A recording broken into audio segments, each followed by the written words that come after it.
Hello, everybody. Welcome back to College Football Coast to Coast. We do this every Monday at noon with myself and my esteemed colleague, the world-famous college football analyst, Mark Rogers TV. How you doing, Mark? World-renowned, world-esteemed. Wow, I have Yeah, lifted world-famous. the bar here, or you have. I'll take it. I'll take it anytime I can get it. But I will start out by disclaiming the predictions because they're typically. I've been able to brag for 3 consecutive weeks, but 6-8 against the spread. This was 6-8 against the spread. I think this is a rough week for anybody who was betting on football. I mean, some of the locks of the week, like Florida, or at least what I consider to be locks of the week. Florida, what was the other one?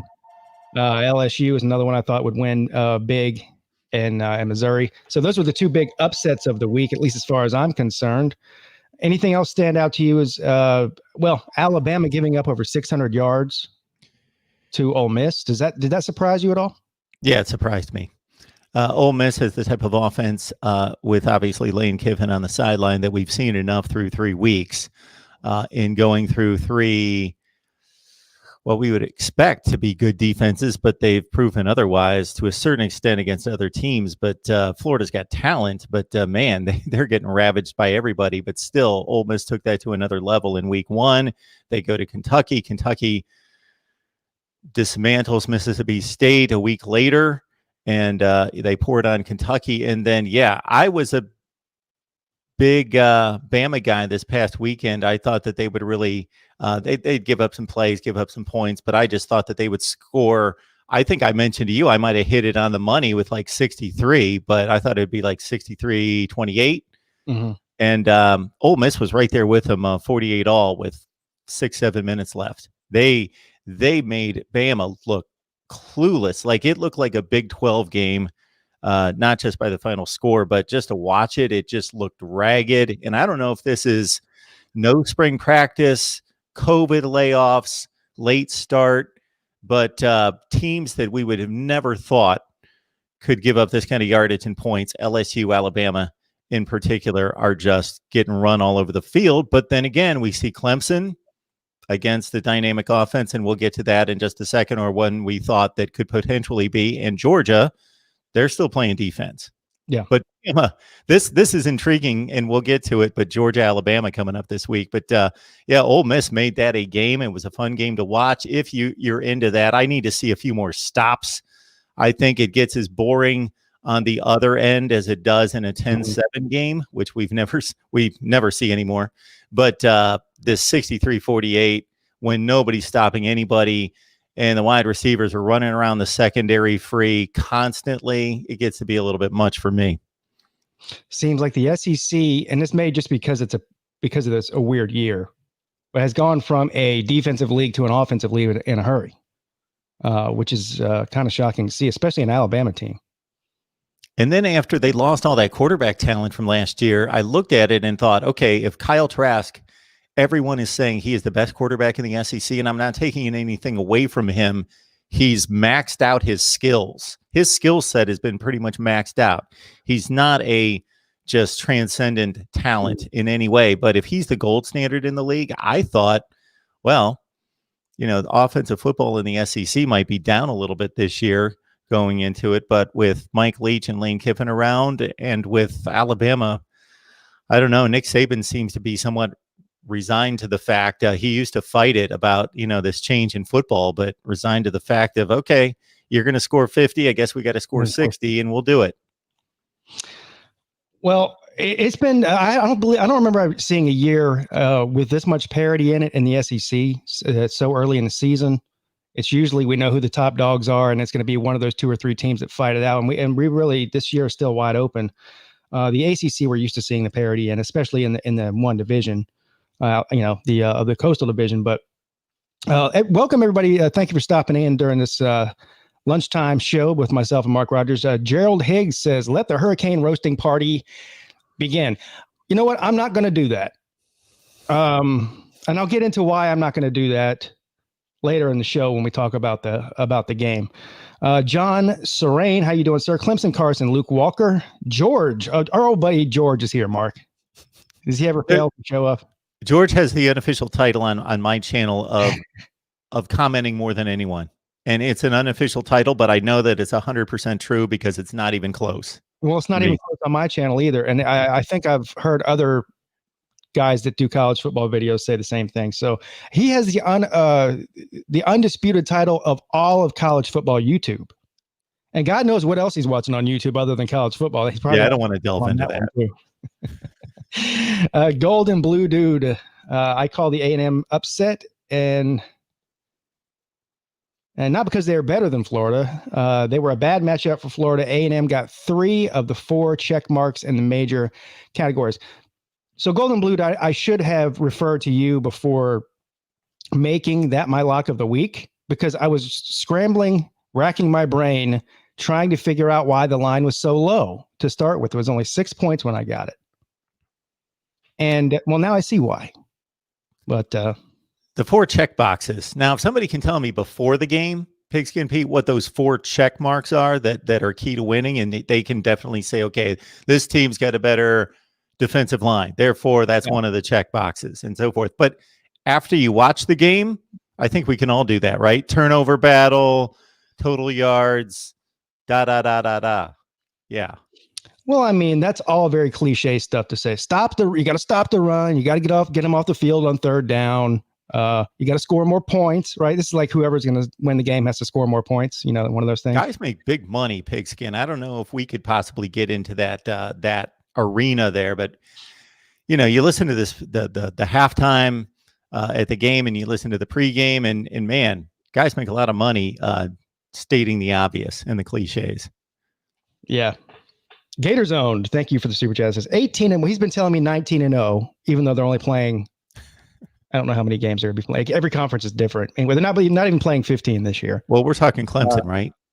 So no, Gator zone. About the Gators. So they lost. So now it's 18-1. Thank you, sir. Slim Shady Canes, thank you also. He says, congrats, Pete. Look forward to the rematch in the ACC championship game. That's possible. I know people now are going to automatically write Miami off because they took a beating. I mean, and let's call it what it was. It was a beating to Clemson. But I still think that they still might be the second best team in the ACC. I mean, we don't know yet. We don't know. And had Clemson played the other teams that they played in the ACC championship game in recent years, had they played them in the regular season, they would have killed them in the regular season, and they would have replayed them in the ACC championship game. So, but they just didn't happen to play Pitt 2 years ago or Virginia last year in the regular season. So people might have been saying, there's no way that team's going to make the ACC title game. Yeah, they did. Well, ironically enough, Miami fans are now huge Clemson Tiger fans because they need Clemson to beat Notre Dame, and they need to win out, and then they'll get their chance at redemption. Outside of that, then you know it's between them and Notre Dame at this point. I think. I mean, of course, there's a couple of other teams that maybe could make a run late, and maybe Miami drops another game, or Notre Dame drops a couple games or something. So there's still a lot of grass in front of us, but at this point right now, Miami wants Clemson to keep winning if they want a chance to play them again. I'm going to stay with my 3-way tie for second place that I predicted preseason, even though Virginia Tech got run all over the field on Saturday. I had Notre Dame, Virginia Tech, and North Carolina in a 3-way tie at 9-2. Mm-hmm. There's Luke Walker right on cue. There he is. Fan. Pete, keep betting against us. What? I'm pretty sure I picked North Carolina to win this weekend, and they did, right? I said that they would be a close game, which it was. What was the score of that game, Mark? Do you remember? It widened out at the end. It was 56-37. So we had Sam Howell going crazy in the first half. Yeah. 35-14 at half. Virginia Tech closed it to 42-37 in the fourth quarter. But then they still won by 20, basically. 19. Yeah, they tacked on 2 touchdowns after that. Yep. 56-45.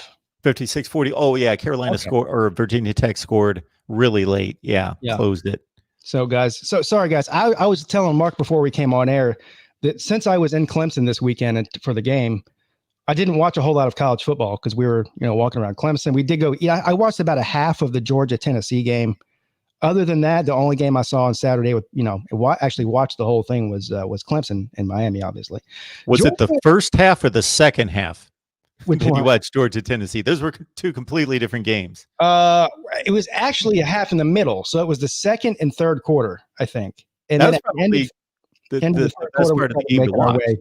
It was Yeah. so it was exciting.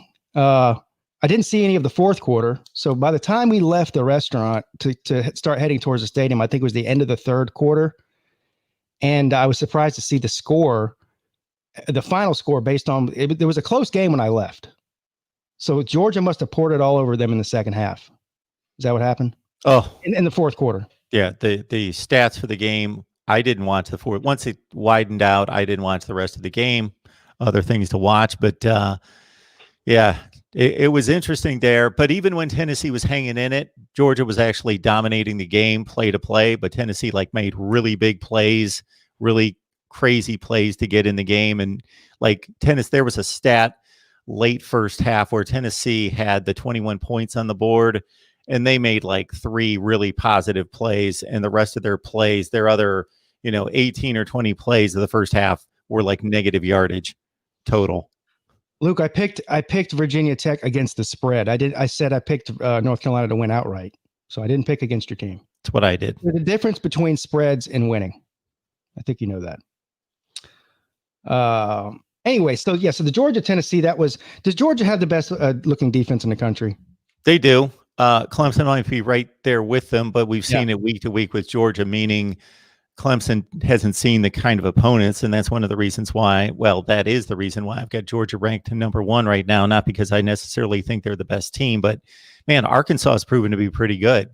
And now, of course, Auburn's a good team, and now they take out Tennessee, and none of those teams are going to compete for the SEC that they beat, but they're all quality top 25 type teams, something in that range. And they made all their offenses look just completely dormant, nothing out of. And again, Tennessee didn't move the ball consistently. They made a couple of huge plays, and they got helped by the defense to score as well. But otherwise, Georgia just in the second half just clamped down on them. Yeah, it's a suffocating defense. I think the defense that Clemson showed on Saturday night was comparable to what Georgia showed in 3 games. Right. They're the only two teams playing defense all the time. And again, Georgia, it's all the time, 1990s kind of defense. I mean, Tennessee had They had negative rushing yards, I think. Yeah, they did. Clemson against Miami. Now, we knew that was Miami's strength with Harris and King. Now, King, he busted off a couple of big runs. Those were really the only big plays of the game was King with his legs 2 or 3 times. But Harris had 9 touches for 9 yards. Going into that, I believe he was averaging over 8 yards a carry. So that was a significant win. Getting some of the players back that were injured for Clemson, especially on the defensive line, was huge. And as I said before the game started, this defense is so young at all 3 levels, really. Mainly the linebacker is probably the most experienced position on the defense there. But the backfield and the defensive line are so young that they're going to get better week to week. And so we saw them and we've seen that happen over the past few weeks. Maybe the favorite play of that game for me gained no yardage. And it was James Skowski on a 4th and half a yard who just submarined the guard. He was just so fast and just like a beeline into the backfield that he beat the guard to the spot, got lower than him, got under him, and just took Jalen Knighton's legs right out from under him at the point of attack and stopped that 4th and 1 for Miami. And that was pretty much the last gasp, if there was one, for Miami. And man, Pigskin, I got to tell everybody out there that was not part of the live stream that Pigskin Pete did. So I will sometimes take a segment from our conversation here on Miami football, take it over to my Miami channel, which seems to get quite the views in the comments. And then Pigskin also came on with Bobby Durkins to take the bullets on a Thursday night, and that was just a hoot to watch. And man, for you not to be beating your chest right now, you're a bigger man than me. Well, I think I did all of my trash talking that night and got it out of my system before the game happened. And part of the reason I'm going to lay off of them right now is this wasn't a surprise to me. No, whenever Clemson goes out and beats an Ohio State, beats an Alabama, somebody like that, then I really turn on the I told you so's and beating my chest. But this is not a shot at Miami. They're just not on that level right now. So it's kind of like, the outcome isn't different than what I expected. I'm a little bit shocked that there were actually people that thought that Miami was somehow on that level. I mean, look, you got the best player in the country, in my opinion, the best quarterback for sure, Trevor Lawrence, probably the best running back in the country, the best defensive coordinator in the country, and a team on both sides of the football that are just loaded with NFL talent. Miami does not have that yet. Okay. And to think that they're going to come into Clemson and compete. Now, I gave Miami more credit than most people did. I did too. It would have been closer than what it was. And I gave them more credit than they deserved. I thought we were going to get into the fourth quarter and it was going to be a game. And when I say a game, I don't mean necessarily like 31 all, but within 10 points. Mm-hmm. But my goodness, the first half, the only thing that went wrong was obviously Dabo going for an 85-yard field goal. and the odds of that happening aren't high, but the odds of that happening are so much higher when you're kicking from 62 than when you're kicking from 40, because that's when we see that happen. And obviously they get the block, the bounce goes right into Bubba Bolden's hands, and you give up a touchdown that you shouldn't have. And then when Miami finally scores an offensive touchdown, it's in garbage time. So the Clemson defense basically was unscored upon when it really mattered. Well, they played really well. That's first and foremost. But I said that nobody's really scared of Derek King throwing the ball. So if they get down in the game by 14 or 21, which is exactly what happened, good luck trying to pass your way back into the game against Brent Venables' defense, because they're just not built to do that. This Miami team is a run team. And so what I said was Brent Venables is going to sell out to stop the run. He's going to bring massive amounts of pressure throughout the entire game, and he's going to force Derek King to throw the ball. And he had a rough day moving the ball at all, really, but certainly through the air. And it's tough to tell on TV, but I think it was pretty commonly seen that the Miami playmakers couldn't get separation downfield consistently, once every 10 pass attempts, maybe. But man, the coverage was exceptional. And I told people that, after you had to take a beating about your defensive line wasn't what it was 2 years ago, and your linebackers are slow and all these other things, the Miami offense is going to be able to do all these exotic things against you.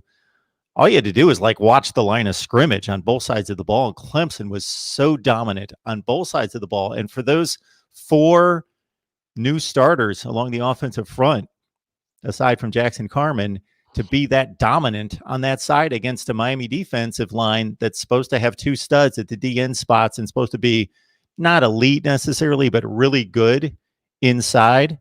You guys had your way.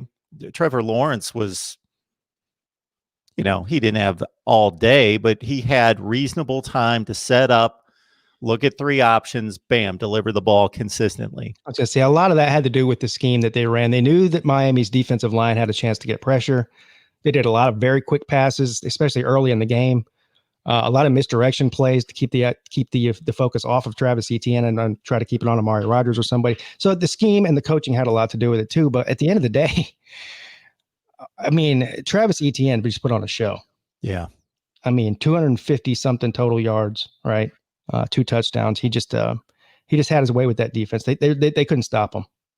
For the stat nerds out there, and I'm one of them, I got to go on a Travis Etienne watch, because I noticed this, and I may have mentioned this a couple of weeks ago. As soon as he declared that he's coming back for a senior season, I didn't realize how much opportunity he had to vault up ACC and national charts all time. Records, yeah. Yeah, so he is now 9th all time in rushing touchdowns. He passed Cedric Benson and Donnell Pumphrey with those 2 TDs against Miami. He's 9th all time in rushing TDs. And now with 149 yards rushing, he passed, oh man, I forgot to write it down. Well, his touchdowns passed Tony Dorsett, Eric Crouch, and some other unbelievable name that's won a Heisman that I can't remember. The next 4 guys, he only has to gain 50 yards in the next game. Listen to these 4 names he's going to pass on the all-time rushing list: J.K. Dobbins, Dalvin Cook, Eric Dickerson, and Earl Campbell. Yeah. I made the comment last year going into the Ohio State game when I was going back and forth with Ohio State fans on my channel, that I thought that Etienne had the ability to be one of the top 10, by the time his career was done, be one of the top 10 best running backs in the history of college football. And they all laughed at me and told me I was, the biggest homer. I said, look at the numbers, man. By the end of last year, he was already the ACC leader in touchdown history. Yeah. And then coming back another year, when it's all said and done, he will be, at least statistic wise, definitely a top 10 player of all time at that position throughout all of college football, not just in the ACC. Absolutely. Yeah. And I also think he made a great decision coming back because he got a second round grade last year. Last year's class was loaded with great running backs. I think I'd be shocked unless something happens, God forbid, some sort of injury or something. I think he'll go in the first round this year. So he just by staying another year, he earned himself several million more dollars if that does happen.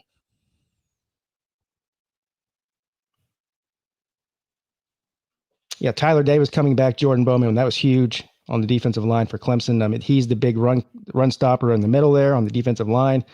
And we saw what happened. They had zero success running the ball between the tackles. Miami did.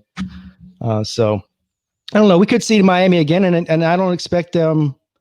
I think Miami is a very good team, and I think they'll learn from this loss, and I think they'll get better from it. I don't know if we met them again in the ACC championship, if it would be the same outcome. I think that Miami would put up a better fight. I really like Miami. I mean, listen, I like Manny Diaz. I really like Derek King. I really like their running back. I think they have a really good team. When you say really good, what are you talking like? For me, it's top. I don't think they're a top 15 team in the nation, but just under that, top 20 to 25 team. I think they're I think they potentially could be a top 15 team.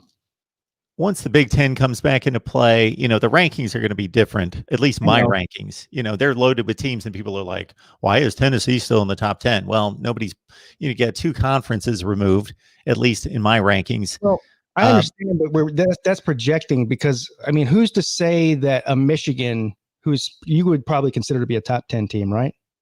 Or Penn State. Maybe not quite that high, but better than Miami. Penn State, whatever. Yeah, Penn State's better. They don't go out there and pull in Oklahoma and lose two of their first three games, and then they're an afterthought like Oklahoma is. So, the Big Ten still has to win the games. At this point, we know who Miami is, and the only team that they lost to is probably the best team in the country right now. But they got dominated. They did. I don't think Penn State's going to lose. I don't think Penn State's going to go out there and get trucked by Clemson. They're going to lose decidedly, but I think it's more in that realm of what I talked about, getting to the fourth quarter and being within 10, and it's still being interesting. Yeah. I don't know if there is more than two or three teams in the country that could stay within 14 points of Clemson. And those will be Ohio State, Alabama, and Georgia. Exactly. Aren't those the four best teams in the country? Right. Well, yeah, certainly. I think so. I do too. Yeah. Speaking of Alabama, we talked about the Mississippi debacle. Not Alabama. I'm sorry. I want to talk about Mississippi State. And I was looking at Mississippi. The Mississippi State and Kentucky game. So this experiment, this Mike Leach experiment, this just adds to the craziness of the season. They come out there the first game of the season against LSU, 600 plus yards. Costello is all of a sudden catapulted to the top of the Heisman list, and everyone's talking about how this Mike Leach. No, the SEC is not ready for this Mike Leach offense. They threw the ball 70 times this weekend against Kentucky. How many passing yards did they have, Mark? They were like in the 275 range. How many interceptions did they have? 6. 6 interceptions. Kentucky, I don't know if they ran the ball. Did they run the ball more than 5 times in the whole game? They had like 14 rushes, but some of that was quarterback, scrambling around, running out of bounds kind of thing. So I know that I noticed 70 passes, 14 rushes, but it might have been less than that. Legitimate running plays. They ran 84 plays and they couldn't score. That's crazy. Like upper tempo teams try to run like 70, 75 plays. They ran 84 plays and they didn't score a point. Yeah. I don't know about this experiment. Now I realize again, this is sort of like a Georgia Tech situation where he's got to get the players to fit his scheme and all that. But first of all, the defense is awful too. That's another problem. Mississippi State, you can say what you want to about where they fit into the pecking order on any given year in the SEC or especially in the SEC West. But they've always had a bunch of NFL players on defense. Sure. They've always that's what's always kept them in games. They've always run the football very well. Like a standard SEC West team over time. There's a lot that needs to change here, but how long? Yeah. Do we think the defense is bad? Well, I mean, how many points did Kentucky score? Okay, they scored 24 points. Like they had a pick six. Kentucky had about 150 yards of total offense in that game. They barely had the ball. Like I did not watch the game, but if you just figure out football box scores, Mississippi State must have like drove the ball between the 20s or maybe the 30s because they couldn't kick a field goal constantly and just kept the ball, I guess, because Kentucky only gained 150 yards of total offense. They had a pick six. And Mississippi State, the week before, they only gave up 21 to Arkansas, and one of those was a pick six. And then obviously they beat LSU the week before. I'm thinking the defense is okay. Maybe, especially in a year where there's not a lot of great defense going on. Maybe they're not bad. See, I didn't watch the game, so I was just looking at the score there, and I was thinking that's kind of a lot of points. You know, between Arkansas and Kentucky, to kind of two teams that I don't think are great offensively. I mean, touchdown Terry Wilson. He was like, what were his passing numbers? I was looking at him earlier. I was trying to pull him up right now. Like, it was very pedestrian. If you want to go back to some funny passing numbers, go back 2 years ago and go through Kentucky's in a season in which they finished in the top 10 and went 10-3 and won a bowl game, a major bowl game. Terry Wilson had some hilarious passing lines, like 2 for 12 for 18 yards. Yeah. And that's what it was like against Mississippi State too. So it was like, I don't know, it was below 50%. I know that. And I'm not even sure he broke 100 yards passing. Probably not. Gators on LSU had 600 yards versus Mississippi State. LSU had 600 plus yards offensively against Mississippi State, is I guess what he's saying. Well, put it this way. Kentucky ran for over 400 yards the week before against Ole Miss. Yeah. And they only ran for 2.6 yards per carry, 84 yards against Mississippi State. And Terry Wilson was 8 for 20 for 73 yards.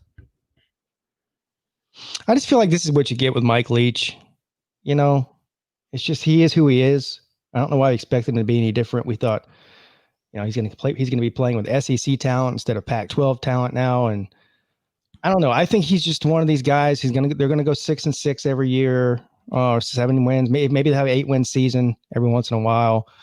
They're going to put up a huge amount of passing stats and maybe knock off a team or two. They shouldn't, but they shouldn't be even considering competing for West titles and certainly not SEC titles. And if that's not your goal as any team, even if it's not realistic, it still should be your goal.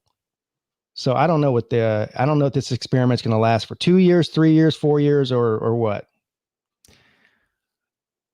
I think we talked about this a few weeks ago. I'm not a Mike Leach fan. I would not want him running my football team, my football program, but the success is pretty undeniable when you compare it to what's expected at the schools that where he's been. Texas Tech, his predecessor and his successor didn't come close to what he achieved there, which was finishing in the top 25 5 of his last 6 years, winning 65% of his games. Cliff Kingsbury and Tommy Tuberville did not do well there. Then he goes to Washington State, and after going to the Rose Bowl in 2002, they were a disaster for a decade. He goes 3-9 his first year. Then he gets it going, and he's winning 8-9 games and getting close to the Rose Bowl. Always lost to Washington, which cost him a couple Rose Bowl appearances. But he did a good job there. But yeah, there's a ceiling with Mike Leach because he ignores certain facets of the game that you need to be a championship contender. He just wants to throw the ball 75 times and work his offense and watch the guys run around, play pitch and catch, and wants to be an offensive guru. Well, that doesn't win championships. Yeah, I think even the word guru at this point is way overstated because that might have been innovative and impressive back when the air raid first started. How Yeah. long has it been now? First of all, it's been copied over and over again by tons of different coaches. It's never really been successful at a high level. I mean, has there been an air raid offense that won a national championship? I guess maybe the closest you could put to that is Oklahoma, but is that even an air raid or it's some form of it, I guess? But they run the football over there. Oh, sure. Yeah. Yeah, one of the big differences in Oklahoma's decline this year has been they haven't been able to run the ball. They're at like 3.5 yards per carry, and that gets ignored with all the prolific offense in the passing game that they produced with Baker Mayfield, Kyler Murray, and those guys. But they could run the ball. Like they had backs running for 1,300 yards while they've been good, and they haven't been able to reproduce that this year. If there's one guy that's happy that Mike Leach came to Mississippi State, it's running back Kylan Hill, because he decided to stay, not go to the NFL. And Mike Leach told him, we're going to show the NFL that you can be an every down back and you can be a third down back and you're going to catch a ton of passes. He caught 15 passes in this game. He's caught more passes in 3 games than he's caught in his career at Mississippi State. 15 passes and no scores, no touchdowns, though. Nope. Yeah, when you throw it 70 times and you only get 275 yards, that you're dinking and dunking everything. Guys are getting tackled after 3-yard gains. Volusia Orange, if anybody actually thinks that North Carolina is the 6th best team in the country, my goodness. Now, that's probably not the case, but it depends on how you have to go with what the wins and losses still have to matter. And I know Mark and I have different, he has a top 25 that actually makes sense. And I do it sort of just based on record and my eyeballs. Sure. So it's different, but you have to go off record. Number one, they're undefeated. There's a bunch of 1-loss teams. There's a bunch of 2-loss teams. Again, I'm not including the Big Ten or the Pac-12 into my rankings until they start playing. So you could go ahead and eliminate that. So of the teams that are playing right now and the product that we've seen on the field, I mean, you can't just say that. And so tell me who's ranked behind them that should be ahead of them. That's what I want to know. So is he basing that comment on your top 25, my top 25, or the top 25? Yeah, I don't even know. I think he might be basing it on probably the AP. So exactly what you said. So at one point last year, people were poking fun at my top 25 and my approach. So I said, okay, this week, in addition to my top 25 that actually makes sense, here's my top 25 in regards to, I just think these are the 25 best teams in the country, 1 through 25. And it looked totally different. Not totally different, but it looked different. And people were more like, yeah, we agree with that. And I said, well, that's just my evaluation of the teams. But I'm just taking a different approach to looking at resume. And right now, North Carolina's got a resume that, even though they haven't played any great teams, the last 2 weeks they've played teams that have a heartbeat, that have a pulse, that are top 40 teams in the country. And they're 3-0, and there's very few undefeated teams left. And so I've got them ranked really high as well. I don't think they're as good as my ranking, but I'm just basing it on a resume. Gotcha. And this will all work itself out. It's so hard to rank teams when there's 0 interconference play between Power 5 teams. It's extremely difficult. Like, we really don't know. I mean, we all have our own opinions about what would happen if say Miami played against Auburn, or but who knows? I wouldn't be surprised if Auburn won the game. I wouldn't be surprised if Miami beat them by 21 points. Like, there's no gauge there. So I'll be putting out my weekly top 10 tomorrow, and for the first time this season so far, you'll see a couple of there's not 10 undefeated teams left. So we'll have at least one loss team in my top 10, if not 2. Think of all the games that we have missed, that we've been robbed based on COVID, that would give us a better barometer of the conferences. No USC, Alabama, no Ohio State, Oregon, on down the line. Penn State, Virginia Tech, we're supposed to play. All sorts of games like that. North Carolina, you talk about a barometer for North Carolina. I was looking forward to these 2 games. They had UCF and Auburn non-conference. Mm-hmm. Now, we would know right now, because they would have already played those 2 games. We would know, have a pretty good feel for North Carolina football right now. Mm. And North Carolina will get themselves a chance to prove themselves. They have some decent teams ahead on their schedule, most notably Notre Dame. I think they also have to play Pitt, if I'm not mistaken. So we'll see what North Carolina's made of. They're going to have to stop kind of just barely skating by these lower level teams. If they really want to be what many people consider to be at the top tier, outside of Clemson of the ACC, then they really need to prove it. They need to start putting some of these teams away convincingly. Now they did score wise, they did last week, I guess. But we don't really know how good Virginia Tech is either yet. I mean, they've only played a couple of games. So Virginia Tech was missing 15 players in that game. They were missing Virginia Tech was missing 22 the game before that and 23 the game before that, and it didn't seem to bother. Now, of course, that'll eventually catch up to you. But one starting corner, both starting safeties, and their left tackle. Yeah. This is the problem, though. I mean, a lot of teams are having this issue. So it's not just Virginia Tech. I mean, that is a significant amount of players to be missing for anybody. But we've a lot of teams miss games and delayed games and have players out and have coaches out. So it's just part of the weird year that we're all stuck in together here. Let's move on to some of the games coming up this week. Let's start with the granddaddy of them all this weekend. You can let me know if you find one more interesting than this one. College game day will be at Georgia versus Alabama in Tuscaloosa. Alabama is currently, at least as of right before the show today, a 5-point favorite against the Georgia Bulldogs. Any preliminary thoughts on this? First of all, pick your winner. Alabama gets respect from Vegas, and they've earned it. And if you believe in earning a point spread, but if you just watch the teams play, Georgia's the better football team right now. That doesn't mean I think Alabama's not going to win the game, and they are at home. I would think that they're going to allow 18 to 20,000 people in the game, something in that range. So it's not going to be the typical atmosphere, but it's going to be something. And if you're Dan Mullen, did you hear this comment from Dan Mullen that their game was, just greatly impacted by the crowd? What if there had been 100,000 people there on a normal year? They had no shot then, I guess, huh? This is a guy that's coached in the SEC for 15 years. He's walking in stadiums every week with 80 to 100,000 people, and suddenly they're intimidated by 19,000 people in the stands. That was what's the words that the kids use these days? Cringy. That was a cringy press conference there with Dan Mullen. He would have been better off just leaving his mouth shut on that one. Yes.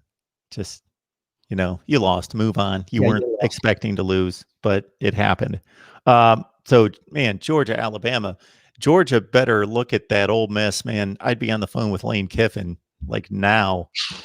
Man, that Lane Kiffin offense just, I'm telling you, if you see any of the highlights or are able to just go back and catch like the condensed version, like Ole Miss was playing flag football with Alabama's defense. A guy at Alabama fans calling me last night that were like, we're sick to our stomachs, and they just won by 15 points because just couldn't, they're not used to watching that.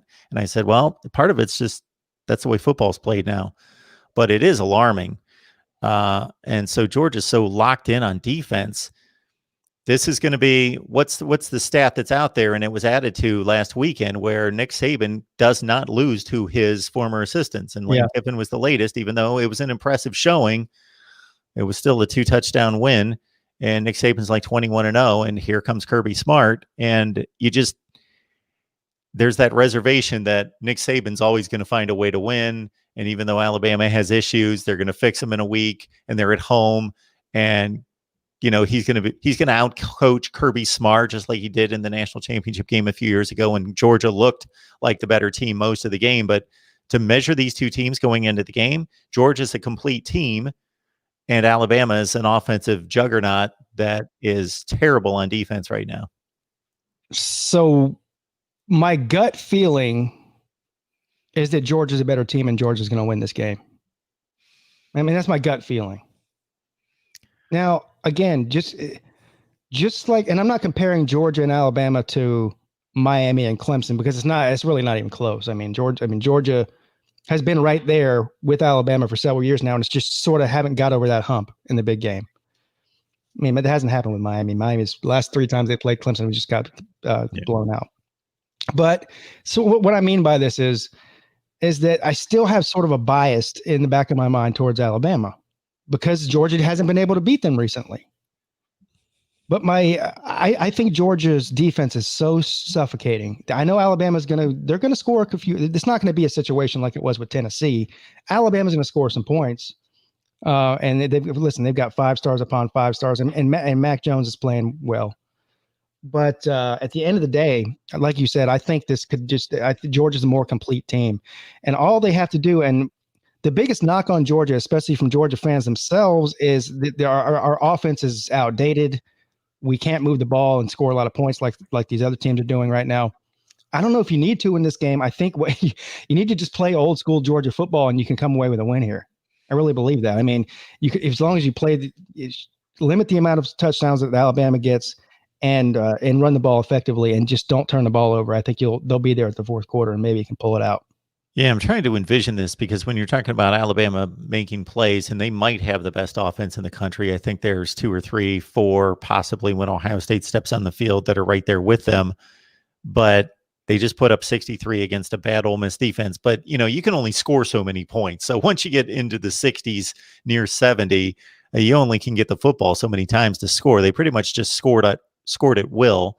That if Georgia comes away from that game having given up 30-35, then that's probably what I would expect because Alabama's going to make plays, but Georgia's defense is going to win some series, and it's just going to be 2 tremendous units facing each other.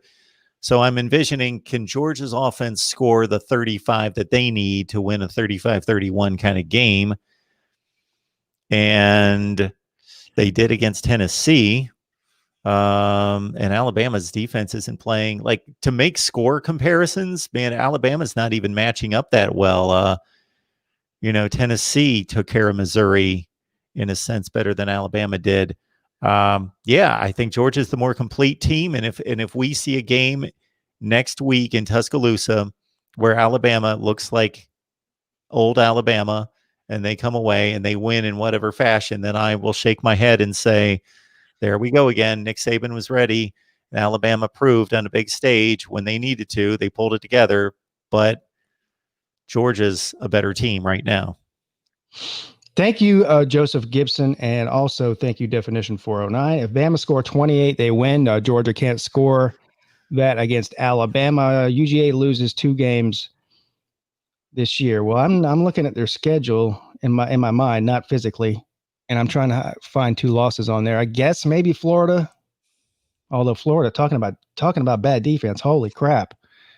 Do you know that Florida gives up more yards per play on average than Oklahoma does?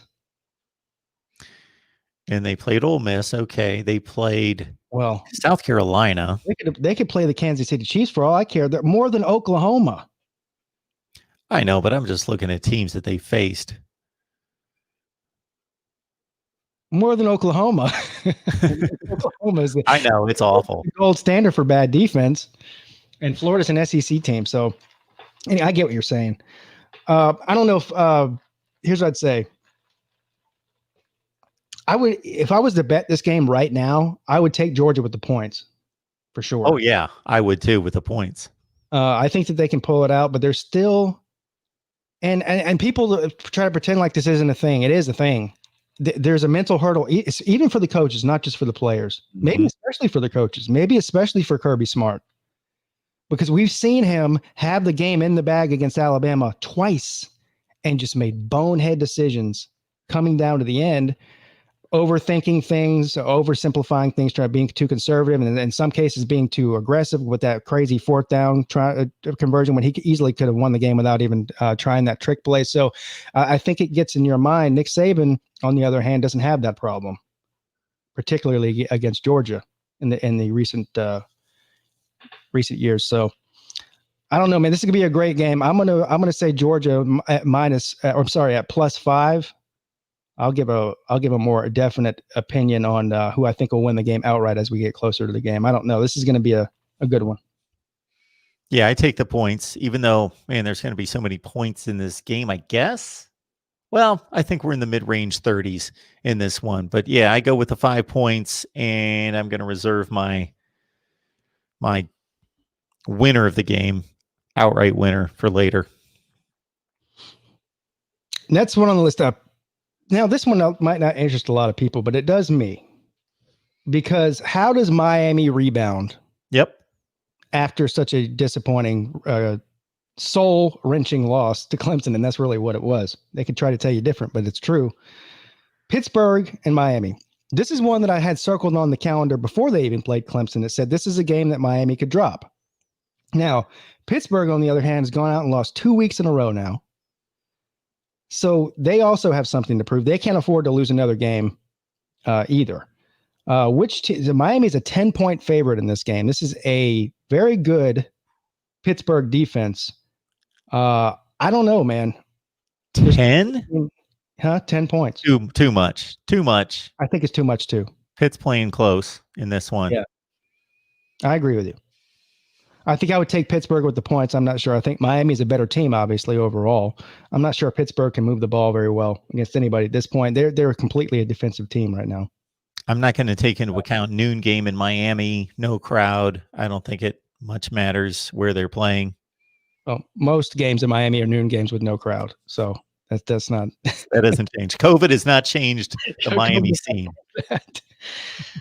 So anyway, I think the only reason I thought that was interesting is because both these teams are coming off a loss. How will Miami respond? We got to see a little bit about who Miami was when they played a great team in Clemson, but coming off of a loss like that, playing a team like Pitt, a team that they should beat, how can they respond? That's what I want to see. Georgia Tech plays at noon against your boys. That's not going to be much of a game, but I will credit Georgia Tech for dismantling Louisville on Friday night. That was a big win for them to get into that. They've now won 2 ACC games, but I'm going to be divided between Pitt, Miami, and I love this Kentucky-Tennessee game. Oh, yeah. Let's see here. I think I had that down. They're playing at noon. I meant to get I'm assuming Kentucky's favored in that game, but it can't be by much, though. You think at Tennessee? Yeah. I'm going to say Tennessee's like a 6-point favorite. You could be right. In that case, I would probably take Kentucky with the points anyways. I don't know. That game could be a pick 'em as far as I'm concerned. Mm-hmm. Yeah, I'm going to be locked in on that game. And I'd be surprised if it was a blowout. I think it's going to be real tight. How about NC State? Are they the most surprising team in the ACC so far this year? Yes. They've got it. Yeah, they beat Pitt a couple of weeks ago as a 2-touchdown underdog. And they already hit a win against Wake. They're 3-1 now. And now they're 3-1. They are 3-1. They're scoring a ton of points. They got to be averaging almost 40 yards a game. I know they scored over 50 against Wake, or right at 50. Yeah. They scored over 30 points last week. I think they scored. What was the score of this past weekend? I can't even remember who they played off the top of my head. Who'd they play? North Carolina State beat. I don't know. I didn't see it. Oh my goodness. They have somebody in the ACC, obviously. I'm going through every team in the ACC. I can't remember who they played. Yeah. I know that. Yeah, they beat Virginia. Oh, yeah.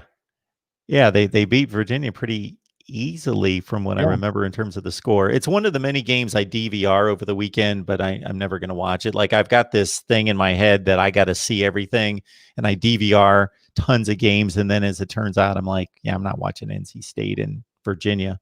And they're playing Duke. They should be a substantial favorite at home against Duke. Go to 4-1. Guess what the line is? NC State's 4.5. Oh, I was going to say 7. 4.5 is what I saw. What I looked up right before the game. So that's a surprise. I mean, Duke is not good. No, they're not good at all. Surprisingly bad, actually, even for Duke standards. They're getting trounced by like 3 scores every week. They are. And so that's a weird line to me. 4.5. I'd take NC State with that, but they've got to be the most surprising team to me. I mean, they were at the bottom of the barrel. They were bottom 2 in the ACC last year. So and I don't know. I mean, right now they have a better record than. I mean, they're in the top 3 in the ACC. So. And if I recall right, I selected them as having the worst schedule, meaning the easiest schedule. It's good for them. I don't think they play like 3 of the top 4 teams. They do have one of the easier schedules. They don't play Notre Dame. Well, no, they did play Notre Dame. Oh, are you talking about NC State? NC State. NC State. Okay. Yeah. So, well, they don't play Clemson, which is somebody they usually play every year because they're normally in the same division. So they escape that. I don't think they play. I don't think so either. And I'm not even sure if they play Miami. They don't play Miami. Yeah, so that's why I pegged them to possibly notch a few wins more than we expect. Yeah. Yeah. Easy schedule. They do, and that works out in their favor. If they continue to win, then we might see them. Wouldn't that be something? Man, there are a lot of interesting games. They're not necessarily championship impacting games in conferences, but like Ole Miss and Arkansas, they're better than we expected. Mm-hmm. Texas A&M turns around from their big win against Florida. They go to Mississippi State and Mike Leach. LSU and Florida, this LSU, all the issues they're having, they've given up a zillion points, more points than they've ever given up in the first 3 games of the season at Florida. Trying to name the 3rd best team in the SEC is hard right now. I still have to say it's Florida. I was going to go there with that. I was going to say, but I mean, their defense is so bad so far. I think the Ole Miss and Florida are comparable, but obviously there's a head-to-head matchup there. Florida won the game, so you got to give the edge out there to Florida. But outside of Georgia and Alabama, I just don't see anybody else. I guess Florida. That'd be the only one. Well, let's see Texas A&M play some more. Yeah. Jimbo, big win for Jimbo. His first top 5 win. He was 0-7. Yeah. Still not sold on Jimbo or the Aggies, but that was a good win. North Carolina, Florida State. So North Carolina has Florida State this week and then NC State next week. So I'm assuming that it's probably 2 wins. Now, NC State could be one that could give them some trouble based on all the things that we just said. Sure. They're only a 12-point. This is shocking too. Only a 12-point favorite against Florida State. Now the game is in Tallahassee. Not that makes a huge. Let's say that makes a 2-point difference. That makes it even worse. Then it's only 10 points. But then again, it's one thing to dominate a game or be much better. It's another thing to necessarily hang on to that point spread because, Florida State just got back from South Bend. They were a 21-point underdog. They stayed within 16. Yeah. On the road at Notre Dame. Something that hurt me there, Pigskin, was Notre Dame was down to the 2 or 3 yard line in the last minute, and they didn't take it in. So you lost that one. Lost that one. Lost that one. Last but not least, LSU and Florida. Yeah. That should be huge. Usually is. And it is for Florida, but we pretty much have to write off LSU. LSU had Mississippi State, Vandy, and Missouri to start the season. So you would have thought, okay, they're LSU. We know they lost a lot, but at least they got time to prepare for the Alabamas and Auburns and Floridas with this easy beginning of their season with Mississippi State, Vandy, and Mizzou. Well, they lose 2 of the 3. How much of this is due to the obvious, losing 19 players to the NFL, losing your offensive guru and Joe Brady, another still other offensive coordinator from last year, and losing your defensive coordinator to take the head coaching job at Baylor? So out of those 3 things, I mean, I'm going to go with first of all, LSU loses a lot of players to the NFL every year. So that's maybe a little bit more than normal last year. Yep. I know that Joe Brady went to the Panthers, but they still have that offense implemented. They still have the same offensive coordinator there. He's no idiot. He knows how to run the offense the passing offense that Joe Brady had in there. It's got to be Dave Aranda. This is the missing piece right now. And that's what I'm thinking, because the offense, you can't expect them to score the points and put up the yardage that they did last year. That was all time, right. 60 touchdown passes. Miles Brennan might throw 40 touchdown passes, then they might go 5-5 because they're scoring points. You know, they were throwing the ball in the end zone to put up 48. They put up 41 at Mizzou. So they've been putting up 40 plus points in these games, but the defense is just, yeah, Bo Pelini has to be on a hot seat for a coordinator right now. Yeah, hot seat only 3 games into the season. That's where's Pelini before LSU? I'm drawing a blank here. He was the head coach of Youngstown State. He was the defensive coordinator at LSU when they won the 07 national championship. Right. Then he got the head coaching job at Nebraska. Yeah. Definition 409. Thank you, sir. Coach O is Gene Chizik. Oh, won a national championship, and then because he had the perfect pieces around him, and then when they left, he turned into average Joe. I see what you're saying here. Thank you, Leon. You are a stand-up guy, sir. He says, good game, Pete and Clemson. Leon's he always shows up, and he's always very nice. A lot of these guys that have been ripping me, and rightly so, for the past couple of weeks, I won't see some of them again. So Leon is here. Thank you. All right, Mark, running out of time. I do want to let everybody know where you can find me every Monday here with Mark at noon. You can find me every Tuesday over on Uncle Lou on LouTube for the Lunch Money Show at noon. Then I do a show Tuesday night at 9 p.m. with my man Bobby Durkins right here on this channel. Wednesday night call-in show every Wednesday night at 10 p.m. where all of you fine folks out there can call and put all of your grievances on me. You can yell at me. You can do whatever you want, just as long as you call. Then again, on Thursday, we do the Lunch Money Show again at noon over on Uncle Lou's channel, and Friday night call-in show at 10 p.m. That's one of my favorite call-in shows of the week. Mark, where can we find you? Mark Rogers TV, just search it in YouTube. Still trying to work out since I have left my job and I'm here all the time, full time, still trying to work out a schedule that everybody can rely on. So we'll get that out to everybody soon, but we're doing live streams and dropping videos constantly over at Mark Rogers TV. Awesome. And you got several other channels. You have a Miami channel. I know that because I was Miami and Ohio State. Yes. If Google can kick us into monetization, I've been waiting for that for like 3 weeks now. They need to do that on Ohio State. Huh.